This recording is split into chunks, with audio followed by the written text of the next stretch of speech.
a lot of weight of evidence behind one impact force variable in heel strike running showing to significantly predispose towards runner's knee as compared with forefoot strike running. That force component is known as compressive loading, which is produced at touchdown during running, but is produced at an excessive rate in heel strike running than in forefoot strike running. Increases in compressive loading is a consequence of heel strike running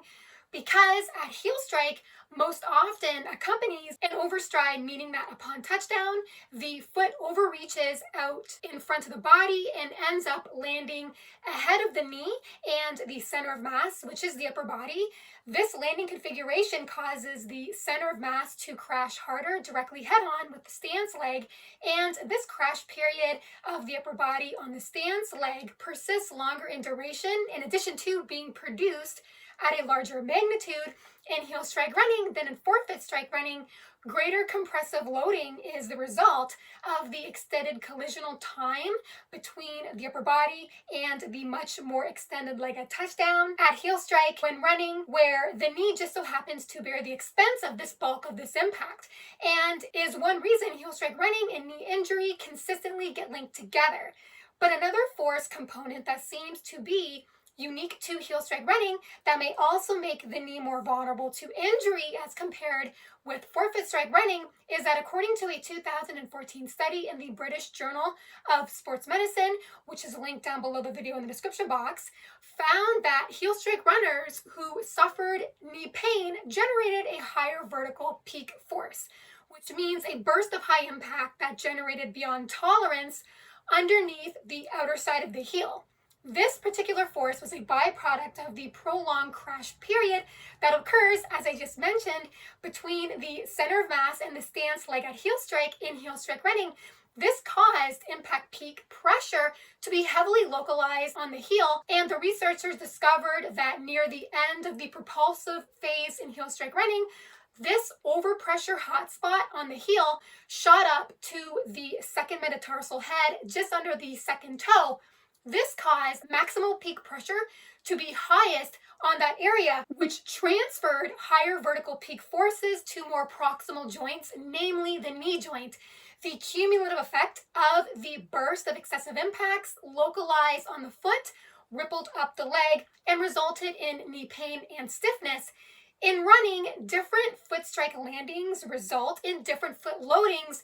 in that the movement path of the foot when going from heel strike to toe off in heel strike running, the center of pressure on the foot is excessive at the heel at heel strike. Then when the foot rolls over the arch onto the toes, the center of pressure then too travels over the foot but seems to pile on the second metatarsal and gets transferred to the knee, and so there becomes a spread of additional impacts on the knee joint. This doesn't seem to really happen in forefoot strike running. You can alter the trajectory of the center of pressure over your foot when running in a way that is much more protective on the knee, whereby in a forefoot strike landing, the movement path of the foot with the ground at and shortly after touchdown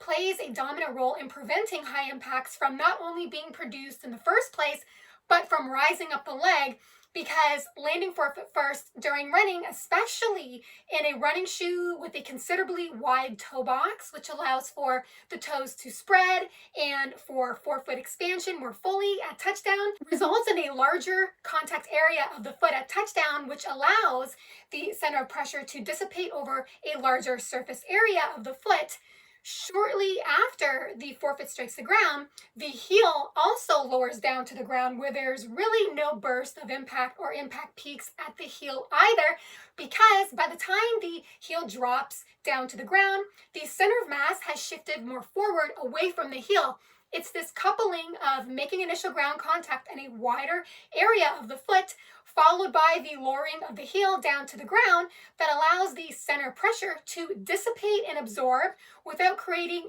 any injurious impact peaks on the foot. Essentially, when we summon the movement patterns that make up a proper forefoot strike landing during running, we essentially see that it may help do a better job at evening out impact pressure, because there's really no point throughout the foot and the leg, especially the knee, that gets impact overloads delivered to it. So I just thought it would be very helpful to highlight that major changes in impact stress on the knee when running may in large measure occur with how the foot strikes the ground, in that there seems to be more of a clear relation between forefoot strike running and a minimized spread of impact on the knee, which is why forefoot running consistently correlates better with reduced risk of runner's knee as compared with heel strike running. I hope you've enjoyed this video. If you did, feel free to hit the thumbs up button as well as the subscribe button if you haven't already, where you will stay more informed on heel strike running versus forefoot strike running. Thank you so much for listening and watching. Have fun out there on the roads and trails. Bye for now.